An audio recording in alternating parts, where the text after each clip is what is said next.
and welcome back to Build Series Episode 6. Today's episode is going to be a little shocking.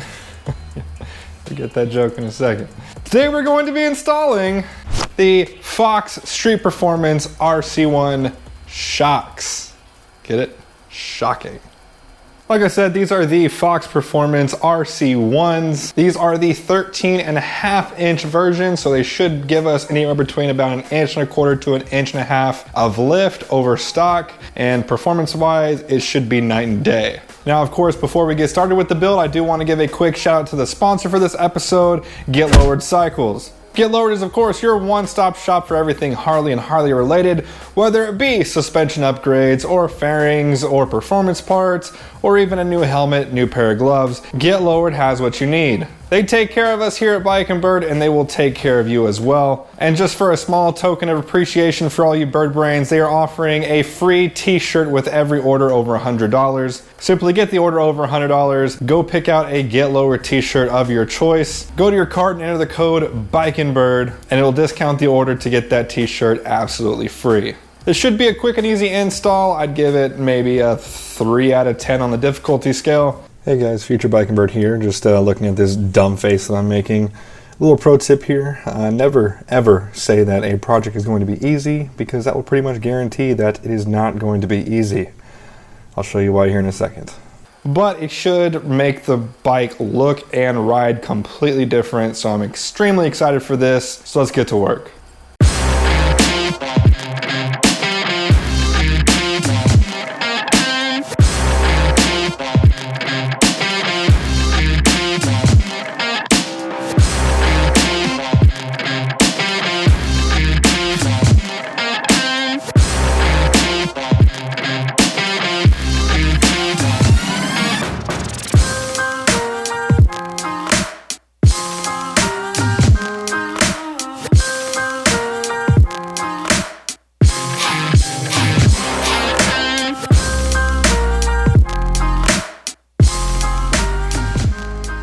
Alright guys, checking in. It's so damn hot, man. It's November 1st. I'm recording this on November 1st, and I'm like sweating out here. I hate this garage. I hate it, I hate it, I hate it. It's noisy, it's hot. Okay, enough bitching. Alright, so I got the shocks off of both sides. A little bit different than the Sportster. The Sportster uses bolts on both the top and the bottom. This one has the bolt actually sticking out of the frame here. So that was a little bit different. Other than that, very simple. 2 bolts. Uninstall. Let me take the stock shock over here. I'm going to compare it. So here we have them side by side. So you can see the Fox are about 1.5 inches longer than the stock is. I'm gonna go ahead and start putting these on. Also, before I get any comments, these type of shocks are referred to as piggyback shocks. So I've always seen them mounted this way. Some people like to mount them this way. I did contact Fox directly and asked them. They said it makes absolutely no difference. So I think I like it better facing towards the back. So I'm gonna go ahead and do it that way.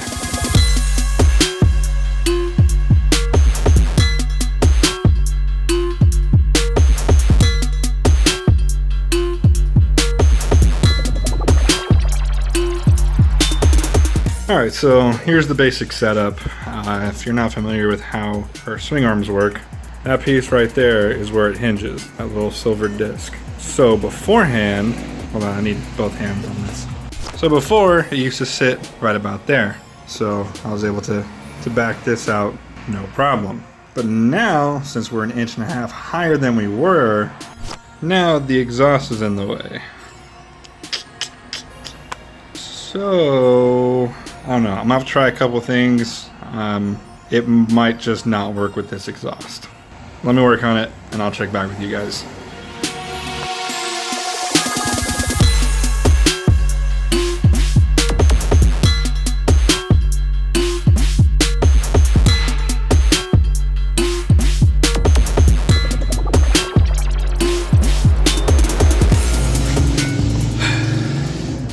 Should have known better. I was telling Miss Bird, shouldn't take that long. Never say that. here's what I've got so far. So I have confirmed that with this exhaust, it's just not going to work. So I think I'm just gonna run the shocks and not run a top muffler until I get an exhaust. Probably not the best idea, but I'm not known for good ideas. Yeah, I kind of just have this just kind of fitted up. I don't have the washers on or anything yet, but I'm also gonna take this finishing piece, probably not tonight, but eventually I'm going to cut it to where that'll actually fit over that, and then I'm gonna have this powder coated because I don't like how that looks. But that'll probably be for, it's going to be for another day. Now I'm just going to get all this buttoned up and see if I can run with just one muffler. Alright, let's get back to work.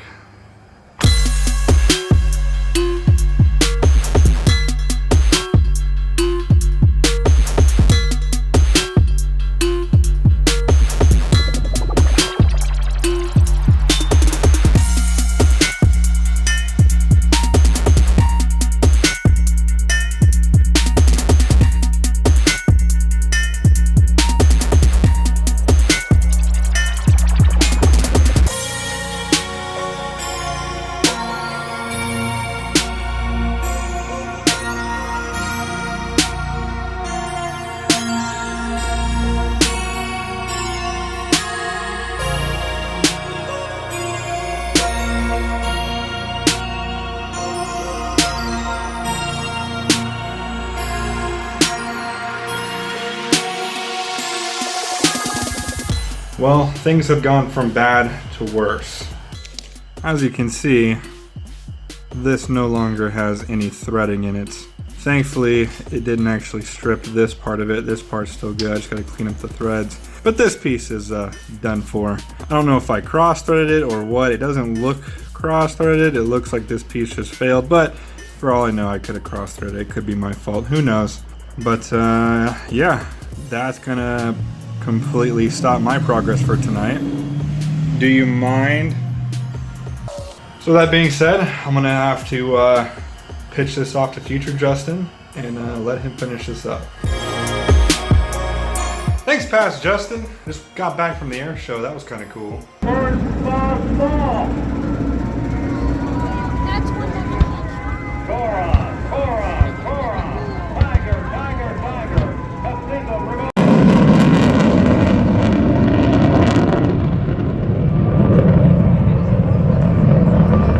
But on the way there, I was able to pick up the new nut for the rear suspension. So, what I have left to do today is to clean out these threads, get that nut put back on, tighten down to spec, find out what I'm gonna do with that nonsense. I think I'm just gonna take this off. So my reasoning behind that is this is held on by here. So basically I'll just be running an open header on the top for a little bit, guys. I'm gonna get a system, just chill the f out. And then the bottom has the muffler here, but it's held on by this cross pipe here, and it's also held on here behind the shifter. So, I mean, this part is on there. I'm confident that that is not going to come off or cause any sort of problem. So I'll probably just remove this extra bracket. I feel like this bracket is more for the rear muffler as opposed to the front muffler, but I'm sorry, the top muffler as opposed to the bottom muffler, but who knows. And then after that, I need to go ahead and make sure that the preload on both springs are set to the same. I did mess with one of them, so I'm gonna make sure that they are exact, as well as the compression and the rebound settings. There's 24 different settings on each one, so there's 24 for compression, 24 for rebound. What I'm gonna do is I'm gonna set it right in the middle. So I'm gonna set it at level 12 or 13. From there, just kind of adjust it as I ride. I feel like that's something that I'll probably have to do over time. It'll probably take me a little bit to get it dialed in. So let's get to work.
Alright guys, so we got the shocks on and tightened down everything. They came out pretty nice. Like I mentioned earlier, I'm going to eventually get these cut down to fit around this, and I'm going to get these powder coated. I don't know if I'm going to go flat black or gloss black. Probably gloss black, maybe some other weird color. But yeah, so that's going to be a project for another episode. But speaking of another episode, I was going to save this next thing until next episode. But I said, you know what? Since they're going to have to wait for an episode anyways, why don't I make this one a little bit longer? So today we are also going to be installing the alloy art mid shift linkage. This was sent out, of course, by Get Lowered. This allows full adjustability for your shift linkage, so you can adjust your shift lever to wherever you want it. So I've heard nothing but great things about this product, and I'm excited to try it out. So it should be a pretty simple install. Let's get to work.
Well, there you have it, folks. Build Series Episode 6 featuring the Fox Performance RC1s and the Alloy Art Midshift Linkage, both provided to us by Get Lowered. Once again, if you purchase anything from Get Lowered and your order is over $100, go ahead and add a Get Lowered t-shirt to your order, enter in the code BIKEandBird, and get that t-shirt absolutely free. I will be doing first impressions as well as long-term reviews for both of these products, so if you're interested in that, go ahead and hit that subscribe button. I do put out 3 videos per week every single week. And if you haven't already, go ahead and hit that like button for me. It does do a ton for the channel. Other than that, guys, like I mentioned in episode 5, episode 7 might be delayed just a tad because it is going to be an expensive episode again.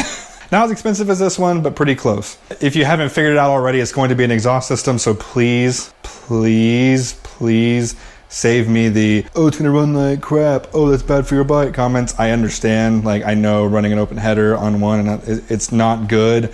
Not to mention my neighbors are gonna hate me for a couple weeks, but you gotta do what you gotta do. So either way, episode 7, I'll try to give you a better timeline on Instagram or something like that when I have a better idea of what it's going to be. Probably mid-December is a good time frame to look at. But if you have any questions on either product that I put on the bike today or anything I put on the build series, go ahead and leave them down in the comments. I'll answer them as soon as I possibly can. And also, if you haven't caught up on the rest of this season or season 1 where we built a 2014 Sportster, I'll go ahead and leave links to both of those playlists down below. Other than that, guys, I got nothing else for you today. So thank you for watching. I'll see you guys next time.